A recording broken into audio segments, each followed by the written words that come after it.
Hello, my name is Lynn Stanley, and I serve as the Curator of Education at the Provincetown Art Association and Museum. It's my pleasure to welcome you to this evening's Schiff Levin event, a dialogue between the artist Paul Resika and art historian Jennifer Samet, entitled The Artist as Collector, presented in conjunction with the exhibition at PAAM, Paul Resika's Paintings, 1947 to 2014. And this exhibition is on view through August 30th, 2015. So you only have a week left. You have to keep coming back so you can see how gorgeous it is. We also have a beautiful exhibition catalog for sale in the museum store, which I'm going to hold up right now. I encourage you to purchase it. It's exquisite. And there's an essay by the poet and critic Paul Yao. I'm sure John, sorry about that, not Paul. I know that Paul will definitely correct me if I say anything else that's wrong as well. Thank you. This lecture series was begun in 2003 in honor of the artist Schiff Levin, who was a member of Provincetown's arts community from the 1960s until her passing in 2002. Pam gratefully acknowledges John and Tony Levin, who make this program possible with their generous support. We hope you'll also join us for the final Schiff Levin event of the season, a gallery talk with the artist and curator Midge Patel and the artist Hilda Neely on Tuesday, September 5th at 7 p.m., 15th, excuse me, at 7 p.m., in conjunction with Neely's mid-career survey exhibition at PAAM. And that exhibition will be on view in the Hawthorne Gallery, and it runs from September 4th to November 8th, 2015. We'd also like to thank Angel Foods for their continued support and another amazing cheese platter. Please help yourself to refreshments in the back of the gallery and visit Angel Foods located directly across the street. And now on to tonight's event. One of the best ways to come to understand an artist's work is to, of course, look. Looking long and returning to look again, until one develops an ever-deepening and evolving relationship with the work. The cognitive psychologist Abigail Housen describes this relationship with art as a kind of friendship. She states, and I quote, "As in all important friendships, time is a key ingredient. One comes to know the ecology of a work, its history, its questions and mysteries, its travels, its intricacies. Memory infuses the landscape of the painting, intricately combining the personal and the universal," end quote. Another way to experience an artist's work is to come to know who and what the artist loves. We are fortunate indeed to be able to immerse ourselves in both tonight, as we welcome Jennifer Samet and Paul Resika. They will discuss Resika's personal collection of works of art by other artists combined with some of his own. And I encourage you to spend as much time as you can in Paul Resika's exhibition in the adjacent galleries over the next week to contemplate the mysteries. So now I'd like to briefly introduce both of them.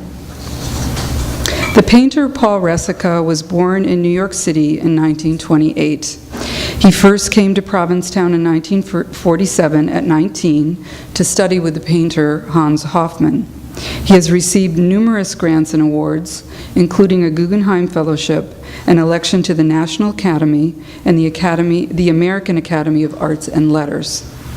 His work is in the collections of Dartmouth College, Willem de Kooning, Exxon Corporation, the Joseph Hirshhorn Collection, the Metropolitan Museum of Art, and the National Academy of Design, and the Sarah Roby Foundation, Weatherspoon Art Gallery, and of course the Provincetown Art Association and Museum, among others. He is represented locally at the Berta Walker Gallery. Jennifer Samet teaches art history at the City University of New York and is the author of the popular column Beer with a Painter on Hyperallergic Weekend Edition. She is also co-director of Stephen Harvey Fine Art Projects. She has curated major historical exhibitions on the Jane Street Group and the history of the New York Studio School, and thematic exhibitions Rough Cut, Dark Matters, and Repetitive Motion. She lectures on topics such as slow art, the artist's voice, and the role of empathy in art. She has written extensively on the work of Paul Resika, including her 2010 PhD dissertation, Painterly Representation in New York, 1945 to 1975, the 2013 exhibition catalog essay, To Possess, The Paintings of Paul Resika, and a 2013 lecture at the National Academy Museum entitled Insiders to Outsiders in the Art World, Critical Response to Figurative Painting. Please help me welcome both Jennifer and Paul.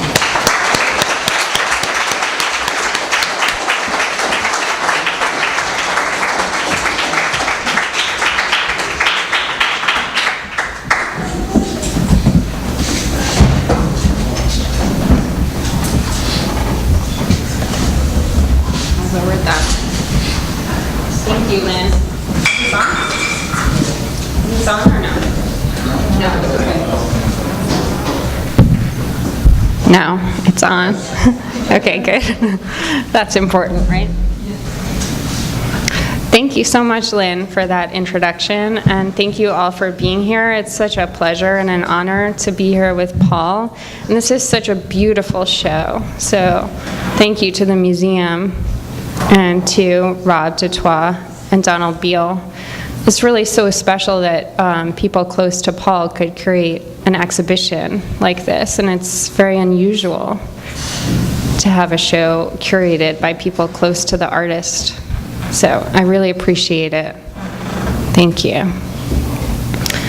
So over the last 15 years, I have spent a lot of time with Paul Resika, looking at his work, thinking about it, and looking at other art with him at galleries, at the Metropolitan Museum of Art, and in his studio. And I can say that one of Paul's defining characteristics is that he believes that art cannot be explained with words anyway. Mystery and the inexplicable is as central to visual art for him as anything else. So he presents a tough subject for anyone like me who wants to interview him and expects answers. But it is also a beautiful challenge to us, as Lynn was alluding to, because really, he is asking us to look. We definitely live in a culture that expects answers from visual art, and we are told that art must have a conceptual rationale that can be articulated in artist statements, in press releases, and in exhibition catalogs.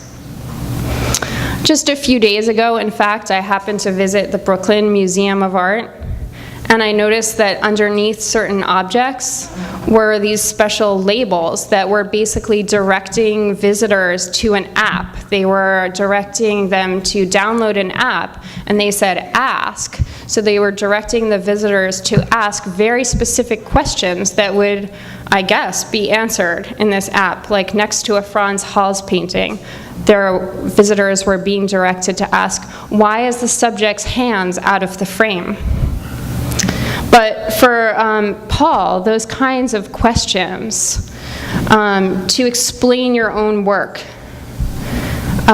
is a kind of heresy, because unpacking, decoding, many of the things that art historians are trained to do is to take away the mystery, the beauty and the pleasure in looking, or the personal answers we might all come to by just looking.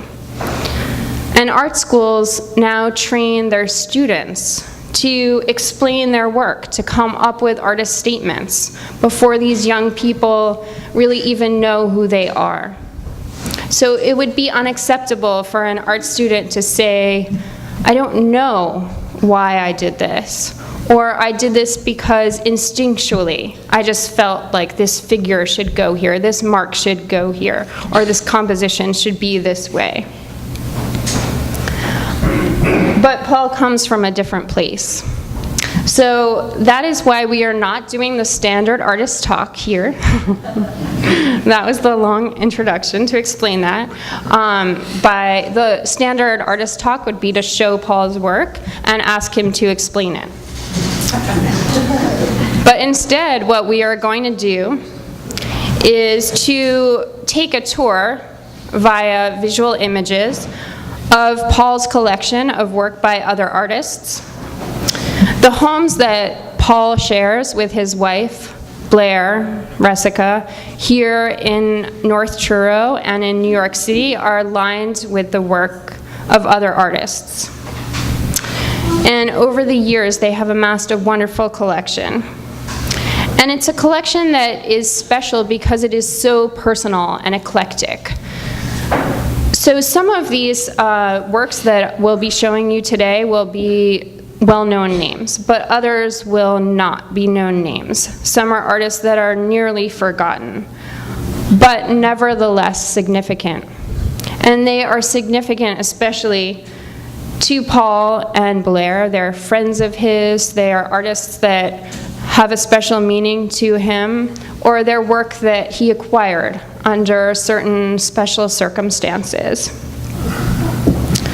And we are only going to talk about work by non-living artists, because for Paul it would be especially coarse to talk about the work of people who are among us. So as we take this image tour, am I speaking too much? I could say how I began this okay. Whole idea. Since I'm so against talking about your own pictures, years ago I used to go on lecture tours, as you do when you begin, and they ask you to do it. And I answered one college, and I said, well, I won't talk about myself, but I could give a talk on so-and-so. And they wrote me back, said, we're not interested in you in that case. And I had a friend, a colleague named Leland Bell, who was sort of a tough colleague to have, and he laid down the law to many people. And once he heard I was going to give one of these talks, he looked at me so peculiarly and said, oh, you talk about yourself? Well, I learned from that remark a great deal, and I tried not to do it after that. Now, in my exhibition, there's a picture called Pier for Leland. It's in this room here, and it's painted a little like a Leland, rather tough and insensitive, but strong. Anyhow, that's how I began this idea.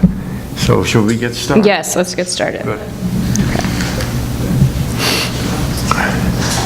Okay, so what we're looking at here is a painting by Saul Wilson.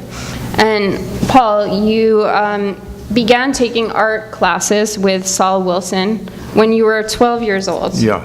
Can you tell me about Wilson and his classes? Exactly. Well, I studied first, before that, I studied at the American Artist School on 14th Street. I was sent there at 9 or so. My mother loved Rubens. She loved painting. She also loved Joseph Stalin, but that's another question. But she was a passionate woman and loved painting. And so I always was sent to art schools. And anyhow, the American Artist School was on 14th Street, and it was an interesting school. A painter who I came to admire many years later, Milton Resnick, ran the elevator. He was 10 years older than me. And, Siqueiros had been there, Diego Rivera, many of that world. And it was, anyhow, then later on, I studied in WPA classes near our house on 138th Street, which was run by in the Hebrew Orphan Asylum up there on the west side. And I had a very good teacher there and learned to paint in oil paint. And then someone knew Saul Wilson, and so for $5 a month, I was sent down every weekend to work with him on 6th Avenue and 16th Street in a studio building that had many painters in it, among them the Sawyer brothers and Jim Lachey and the Hirsch Margulies, Philip Reisman. Many painters were in that building. So I sort of got to know them in a way. I'd walk past their studios. Their doors sometimes are open. So I knew painting for a long time. Anyhow, this is Saul Wilson. To answer your question, Saul had a studio there, and I would go in, say, Saturday morning, and there would be maybe 7 or 8 people there working, mostly older, no young people, except for one young woman who I will tell a story about in a moment. But Saul would paint in the corner these melancholy paintings of the sea, the fishermen, as he called them. He was kind of a small bulldog-like man who had great power in that he kept going on one thing his whole life, one kind of painting. He loved it. He never made any excuses this way and that. And I guess his main passions were Courbet and I suppose Courbet and Albert Ryder. And so they were the first painters I was told about. At any rate, he would paint in a corner and he would set up still lifes or little landscapes, seascapes, and the whole class would paint them. And so I learned to paint that way. And he would come around and criticize it. And I stayed with him for about 3 or 4 years. So I really got to be his great student, you might say. And I think he was, anyhow, upset when I left him. I would say that I left him because I was getting to be 16, 17, getting to see other things, modern pictures. And there was this one young woman in the class named Sonia Rudikoff. And she painted the same lighthouse and rocks, but she painted it flat. And Saul Wilson was quite annoyed that they were flat. And they didn't look like, round. And so she quit the class. And where did she go? To Hans Hoffman's school, a few blocks away. So there you are. By the way, she became a very high-class critic of the most avant-garde world in the 1950s, Sonia Rudikoff. I think she's forgotten now. She was the critic for the Hudson Review and the Partisan Review, I believe. Okay, that's enough for Saul, is it? Yes, and I should one say, of your paintings from this time. is a little picture of mine, painted when at that time. I was probably 14, and it's a good little picture painted on a panel. My mother used to buy 19th century pictures for me to paint over. They had frames, they had beautiful frames. So under some of my pictures may be all kind of good things that could be in the art that I might buy now, yes. Anyhow, if you like to see Saul's pictures, they're right across the street at Julie Heller's. She's got many marvelous pictures by Saul Wilson. He used to paint in Rockport, and then he eventually came to Provincetown and was here for many, many years. A very good and appreciated painter of a school of romantic painters that have been forgotten but should be remembered. Maybe I should curate a show of them here. It'd be very nice.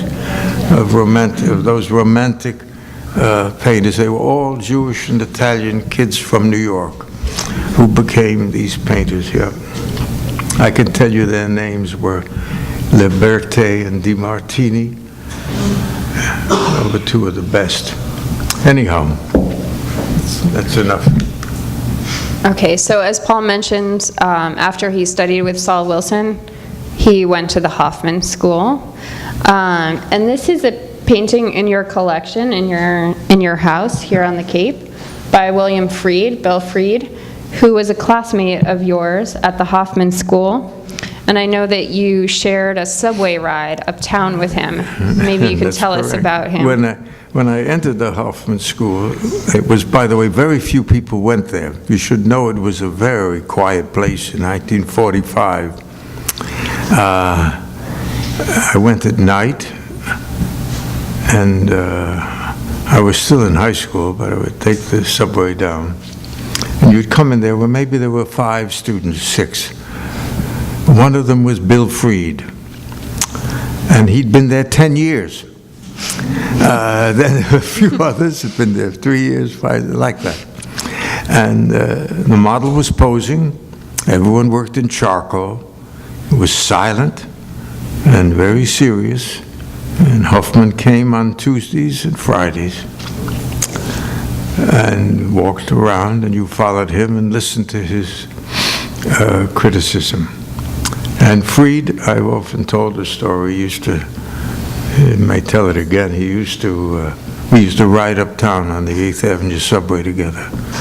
And so he would tell me all about what it was all about. Then many years later, I came to an auction here.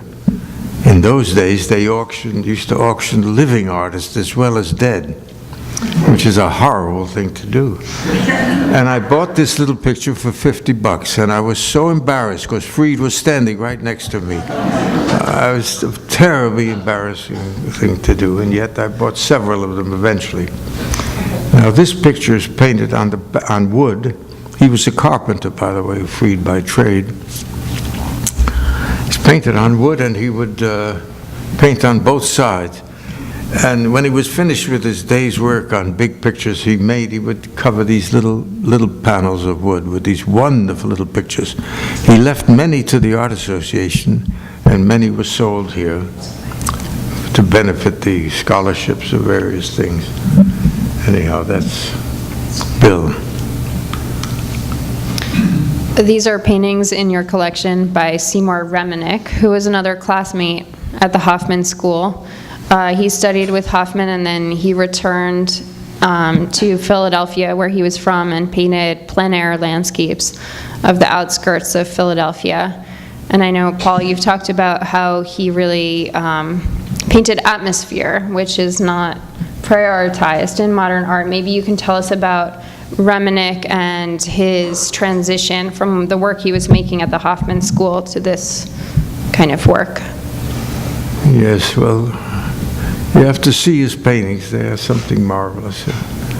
They're small paintings. They look like constables, or a little bit like constables sometimes. It's hard to tell. I own these particular ones, but I have owned many of his pictures.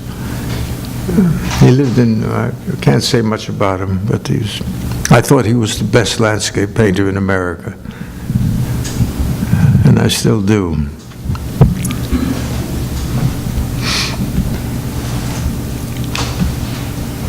And this is a small still life by Paul Georges, who I believe you met here in Provincetown, right? When you were here for a summer session of Hans Hofmann's in 1947. Maybe you can tell us how you met Paul Georges. Yes. And a little bit about what you talked about with him. First of all, I never studied with Hoffman in Provincetown. Everyone seems to think I did, but I didn't.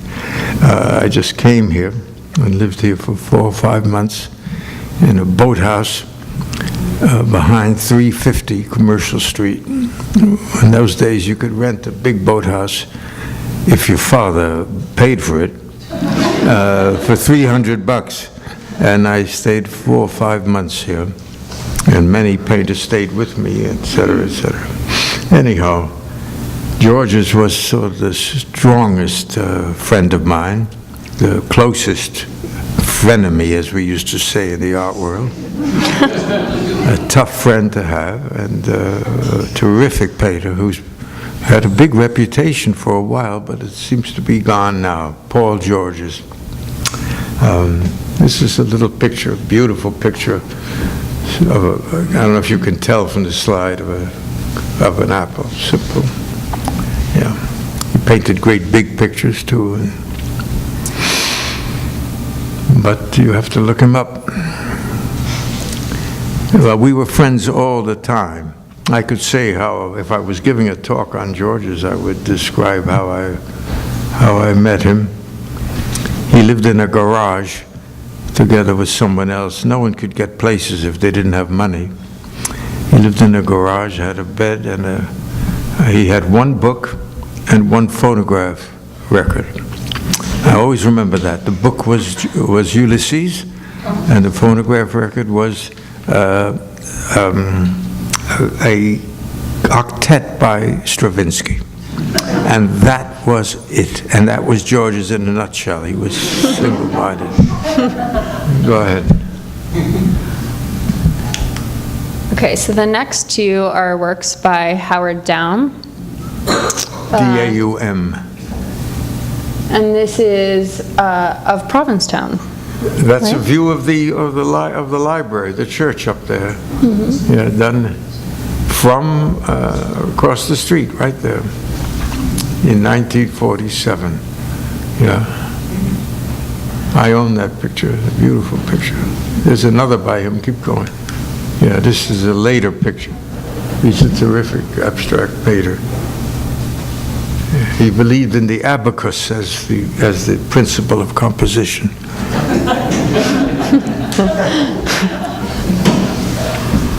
Howard Daum, a very good painter, yeah. Difficult character.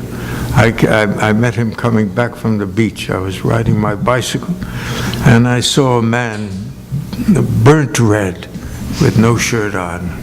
He had been out of the city the first time in his life and never again. And he was completely burnt, and I invited him to, I said, aren't you Daum, the painter? Yeah, he said. So I invited him to stay with me, and he stayed with me a week or two. We became very close friends, yes. Daum, he lived on 14th Street, was very poor his whole life, ate in the worst places, and was a difficult person, but when I first met my wife, we were in the Museum of Modern Art, and I saw Daum, and I said, Blair, this is Daum. He turned, he said, when you say Daum, think genius.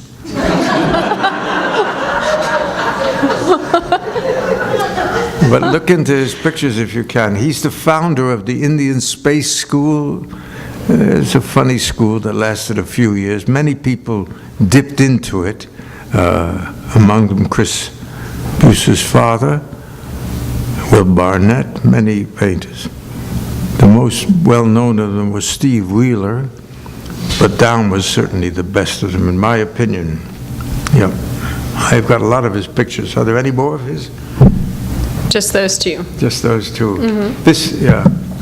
Go back to the abstract one. This is about, this is what they always say at these boring lectures. They give you the size of it. Yeah. This is, forget it. All right, let's go on. Okay. So, let's see. So next are a couple of your paintings, and I don't know how much Paul is going to explain it, but you know, as you can see, looking at the show here, there's a number of transitions that his work goes through, and these are paintings from the 40s. The painting on the left is in the exhibition, the Motor Shop painting. It's a painting of, or inspired by your father's shop in New York. Yeah. And on the right is Paul's painting called Subway from the 1940s. And then another, we can go back to these, but another abstract painting from the 1940s. This is called Little Bo Peep. You can see her apron and her head is on top. It's a Picasso. Her breasts next and her blue bloomers. below. Yes, I like this picture particularly. The subway, you go back to look at the subway, older people who've been in New York will remember the subway with those chewing gum machines. You know? Yeah. Yeah. And actually you can see this big picture on the left, the great big picture, which is the motor shop. And that's, there's this, in the middle is a furnace with an armature baking. You can see the flames if you think about it. The picture's really meant to be Guernica, of course. Of course. That was hanging in the museum, and we would go to see it all the time. Okay.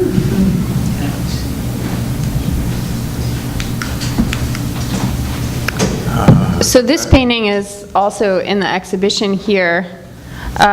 So Paul, you went to Europe in the 1950s. 1950, exactly. 1950, and stayed in Paris, Rome, and then Venice, where you apprenticed with the American painter Edward Melcarth, Yes. who was making Baroque-style social realist paintings. Yeah. So maybe you can tell us a little bit about that time period.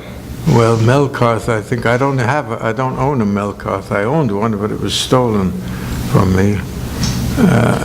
I'd like to have one. The only place you can see Melcarth is in the Pierre Hotel. There are huge murals that are still there. All his pictures, which were painted like Venetian pictures, he was completely out of key. He was a very interesting man. And Forbes, the great magazine man of some years ago, bought all his pictures, so there's somewhere in some place, some warehouse somewhere, so they exist. Yeah. They're big Venetian type pictures. He had the idea of painting them for union halls. Which were the way Venetian big pictures were painted for the guilds, or for what did they call them in Venice? Who remembers? Not guilds, they were called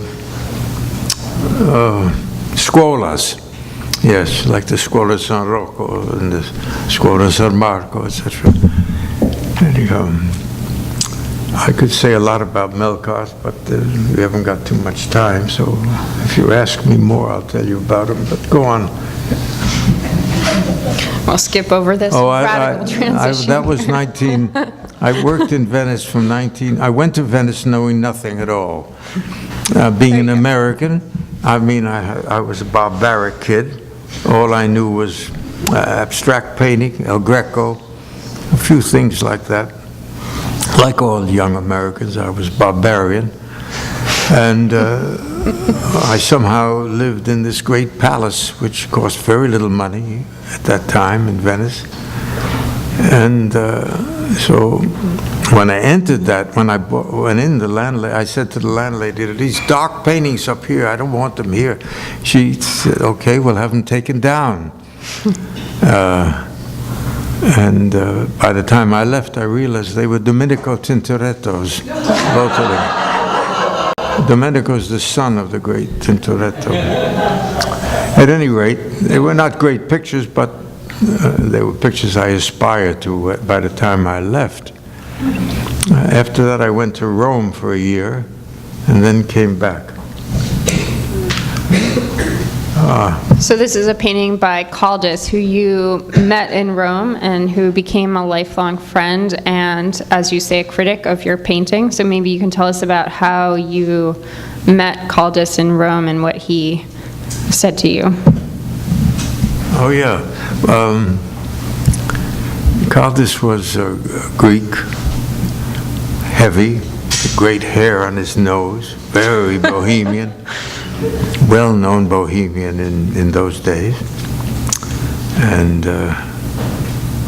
known to all that world of painting. He used to say, and it was so, that de Kooning carried his slides when he gave his talks. which is true. At any rate, I was walking down the Corso, and I saw Caldas, who I knew to be a character from New York, but I didn't know him. And he was surrounded by a lot of people. And I stopped and started to talk to him. And then I took him home with me to my studio in Rome, which was downtown Rome, the Via della Colonnetta. And he'd look around at these big Venetian pictures I had, and he said, "Young man, you will win a prize." This was a great insult, which I didn't understand at the time. And we became great friends, Caldas and I. He was a great critic of painting, and he knew how to fix a painting, anyone's painting, by putting spots on it, spots of white or spots of red. And it's true that you can fix anyone's painting, because most paintings are lousy, and a spot will help it. Go ahead.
Yes. Work is, from this period, is related. Yeah, very much. Yeah. Yeah. Tell us about the lovers and about Rosemary. We drew for a year or so, or 2 years, a young couple that were in love, and we just drew them, I think once or twice a week at night. Yeah, it's a very nice thing to do. Yeah. And when they were no longer in love, they no longer posed for us. But it's like, yeah. So during that period that you were living on in Washington Square, you met the painter Peter Hein.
from Berta in exchange for pictures, and it's very good. I'm indebted to her for these two things.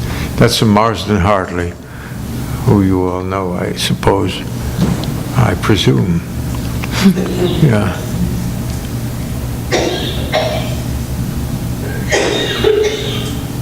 This is a sculpture that's here in your house on the Cape by Trajan.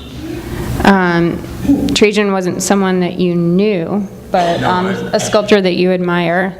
Why don't you tell us about his work on him? This is the first picture, work of art I bought at the Provincetown Art Association auction. The Chrysler Museum deaccessioned it, and I was so shocked to see it because it was an underground thing you knew in New York, that the greatest American sculptor was Turku Trajan, or Trajan as he called himself, Trajan. It was known among all the modern painters that this was the greatest sculptor, and here it was completely forgotten, as he has been. And here one was for sale. I bought it for a couple of $100, and when I bought it, I thought the arms were too skinny, but lucky I didn't do anything about it because it's the greatest thing I own by far, in my opinion. I've lived with it for many years and learned what sculpture is, the difference between academic sculpture and real sculpture. By the way, the greatest show there were two great shows in New York this spring. One was the most extraordinary ever held of the great figures by Donatello. Believe it or not, we're in New York. And the other was a great Miro show, which was a fantastic show too. Anyhow, go on. So we were looking at one of these in the photograph of your desk. These are sculptures by Peter Agostini, who before he started making these sculptures of horses, was making sculptures that were called swells, that were plaster casts of balloons, so they were more related to pop art. And then he also went through this transition in his work. So tell us about how you met or knew Peter Agostini. I never knew him well. I don't remember how I met him, but he's terrific, a great sculptor, I think. He succumbed to the great pop art moment by making those things and became quite well known by these swelling forms. But a lot of artists succumb. There's nothing they can do about it.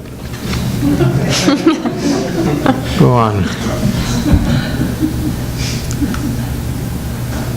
These George Spaventa, a wonderful artist. He was the founder of the Studio School in New York, and been forgotten also, but most of my people have been forgotten here. George Spaventa. Oh, I should say, in back there was a Duran. If we go back, I forgot. I think we have another. The other way. That's a Duran. The great Duran, who left modern art for as many did, for a kind of classicism. That's a small still life, in 1920. And it's the only thing I paid, what I thought was a lot of money for at Park Burnett. I think I paid $15,000 plus the additions that there were. And now, I mean, not a lot compared to all the other pictures, of course, but it's a terrifically beautiful picture.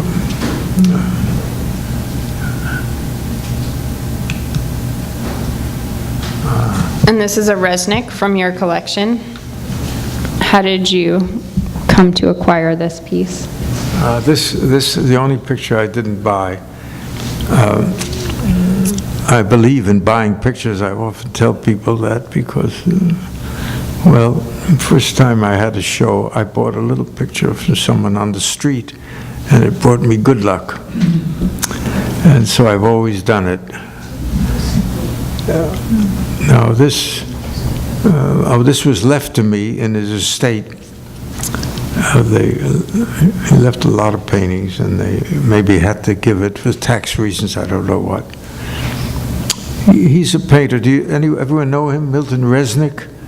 He's a well-known painter. He was very well known among the abstract painters.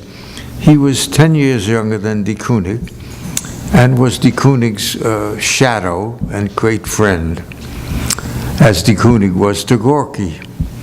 And so he painted exactly like de Kooning, and just as well. And that's the interesting thing. I mean, you can be like someone and great. You can't necessarily mean you're full of crap. I place very little, little on originality. Anyhow, so I have this wonderful picture. And my wife hates ugly pictures, so she doesn't let them in the house usually, but this has such a grand frame on it that she accepted it.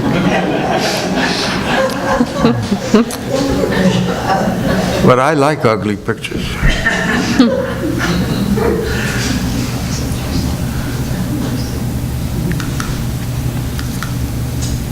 And these are paintings of yours from the Vessels series. Oh, that's Sisters. That's in the show, yeah. This is from inspired by the motif of Jack's Island in Maine. Yes.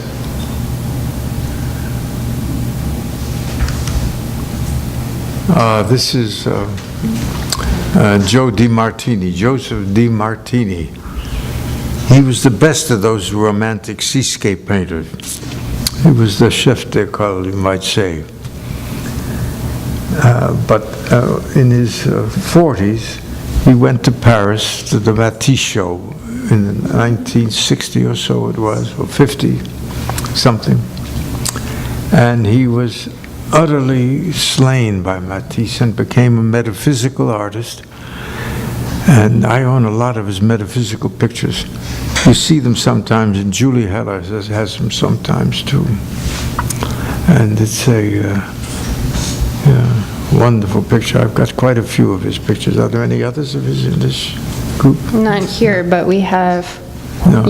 your painting, which we're going to end with, which is titled For DiMartini. Yeah. Why is this one titled For DiMartini? It feels a little like a DiMartini. It doesn't look like it when I see this. Like, go back, let's see if there's any connection whatsoever. Got blue. Got blue, right. Well, there's a triangle. I see a triangle there. Of course, this is an interior, which he painted over and over. That's the easel, I guess, in front, and a chair. Marvelous picture. Something about the feeling of it, maybe. Something about it, I thought, reminded me of DiMartini, and that's a typical picture of my new pictures until now, I guess. And none of these are in that's not in the show, but there are many like it. So I guess that's all. So we'll be happy to take questions. Or I'm assuming Paul will be happy to take questions. Oh. Yes? Well, Foster said he had a question. I said I don't take questions.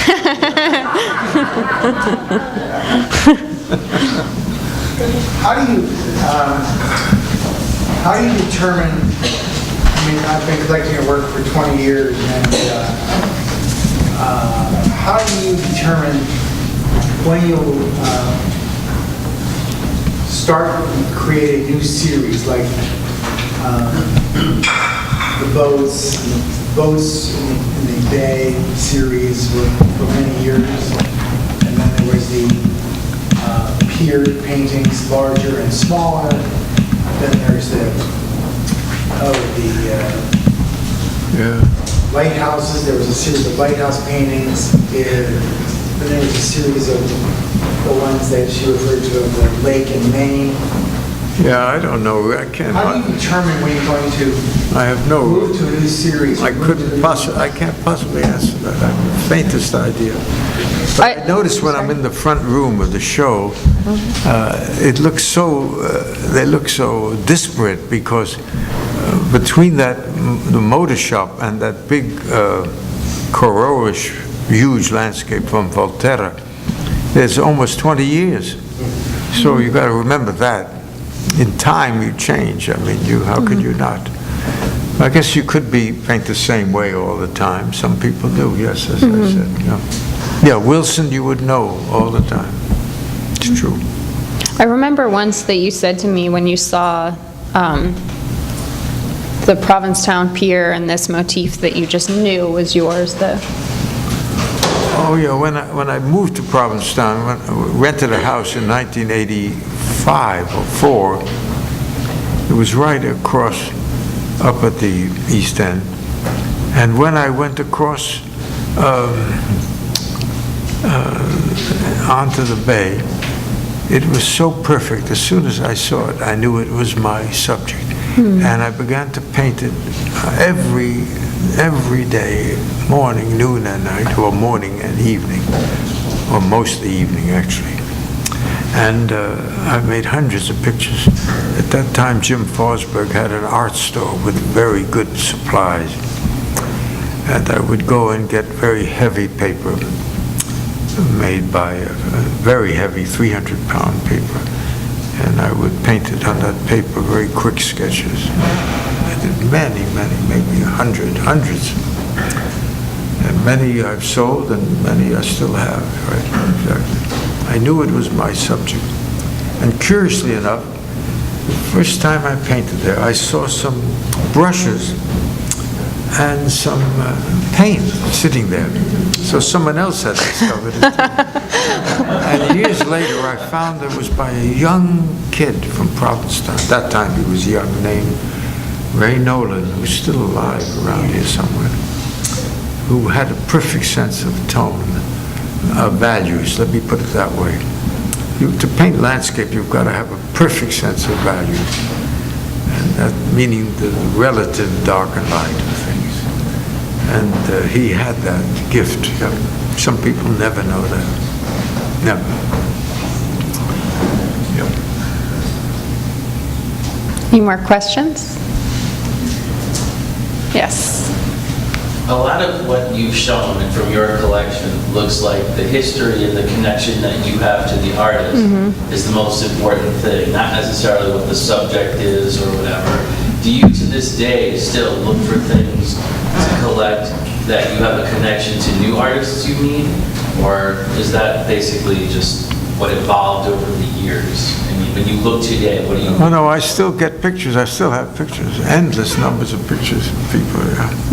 I just get them. I don't know. I don't spend much money on pictures. And I always came, most of my pictures came from the auctions right in this building. Really? Yeah. Yeah. I think he's asking, is it your connection to the artists that... Oh, no, not necessarily my connection to the artist. When I see something that's really good, I go crazy. And then no one's going to buy it. And it's going to go for $50 or $100 or something like that, like a little etch. I have a great etching by, who's the great American cubist with the Jewish name? Walkowitz. I have many Walkowitzes that I bought here, including not only the Isidore Duncans that he did all the time, but one etching of boats that's so spectacular. My God, it's good. Better than anything I've seen by anyone. So I go buy it, yeah. And I bring it home. When I first came here, they were selling Knath's drawings because somehow Knath's, who had been very famous, then his work was left to some bank. And the bank just sold everything off. And they took all the sketchbooks and put them into little cheap frames and was selling them for nothing. And I couldn't stand it, so I kept buying them. I got so many of those Knath's drawings. They're all good, but I don't need them at all. Maybe I'll put them up for auction here one day.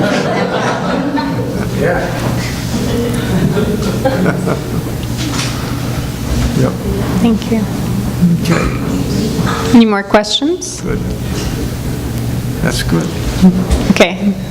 Thank you, Paul. Thank you.